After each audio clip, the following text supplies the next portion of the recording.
কাজটা হলো, দায়িত্বটা হলো তারা যেটা অর্জন করে নিয়ে এসছে এখন তাদেরকে দিয়ে এটাকে করিয়ে দেওয়া, আমাদের সমস্ত কাঠামোগুলো পরিষ্কার করে দেওয়া।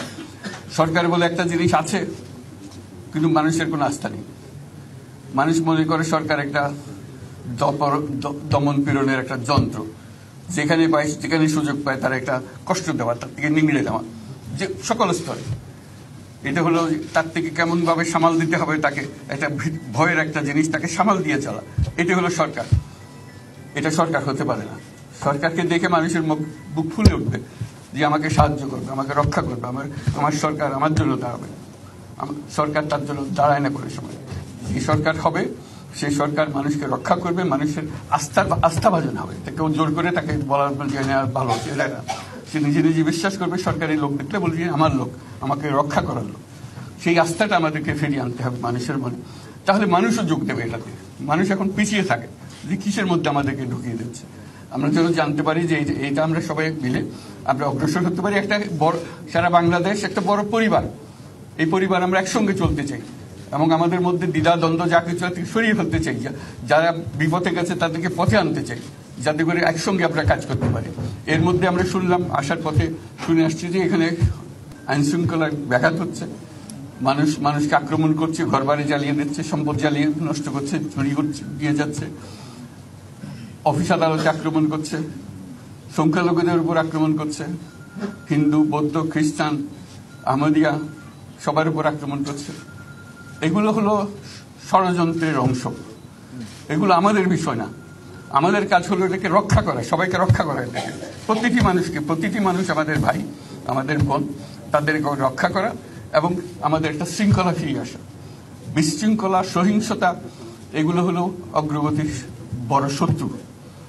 আমাদের যে যাত্রা শুরু হলো সেই যাত্রার শত্রু, কাজে এই শত্রুকে যাতে রোধ করা যায়, তাদেরকে বুঝিয়ে শুনিয়ে হোক, তাদেরকে আইন শৃঙ্খলার হাতে দিয়ে হোক, এটা বোঝাতে হবে। তাকে মেরে পেটে এটা ঠিক না, আইন শৃঙ্খলা নিজের হাতে ঠিক না।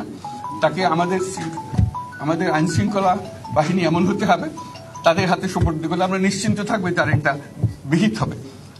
এমনগুলো আমরা হাতে দিয়ে দিলাম, 2 টাকা দিয়ে আবার ছেড়ে দিল, এটা যেন আবার না হয়। আমাদের সেই আস্থাটা আমাদেরকে আনতে হবে। কাজে আইন শৃঙ্খলা যখন আমাদের প্রথম কাজ, এই আইন শৃঙ্খলা ঠিক না হওয়া পর্যন্ত এটা আমরা অগ্রসর করার জন্য পদক্ষেপ নিতে পারবো না। আপনারা আমার উপরে আস্থা রেখে আমাকে জানিয়েছেন, ছাত্ররা আমাকে আহ্বান দিয়েছে, সেটাতে আমি সাড়া দিয়েছি। দেশবাসীর কাছে আমার আবেদন, আপনারা যদি আমার উপরে বিশ্বাস রাখেন,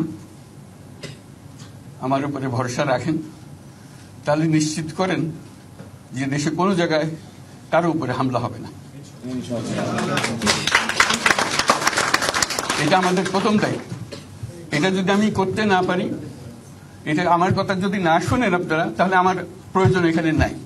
আমাকে বিদায় দেন, আমি আমার কাজে থাকি, সেখানে আমি ব্যস্ত থাকি। যদি আমাকে প্রয়োজন মনে করেন, তাহলে আমাকে প্রয়োজন মনে করলে আপনাদেরকে দেখাতে হবে যে আমার কথা আপনারা শোনেন। আমার কথা না শুনলে আমার কোনো প্রয়োজন নাই। আমার প্রথম কথা হলো, আপনারা বিশৃঙ্খলা থেকে দেশকে রক্ষা করেন, আপনারা সহিংসতা থেকে দেশকে রক্ষা করেন, যাতে আমরা যা আমাদের ছাত্ররা আমাদেরকে পথ দেখায়, সেই পথে আমরা এগিয়ে যেতে পারি। এটা একটা খুব সুন্দর দেশ হতে পারে।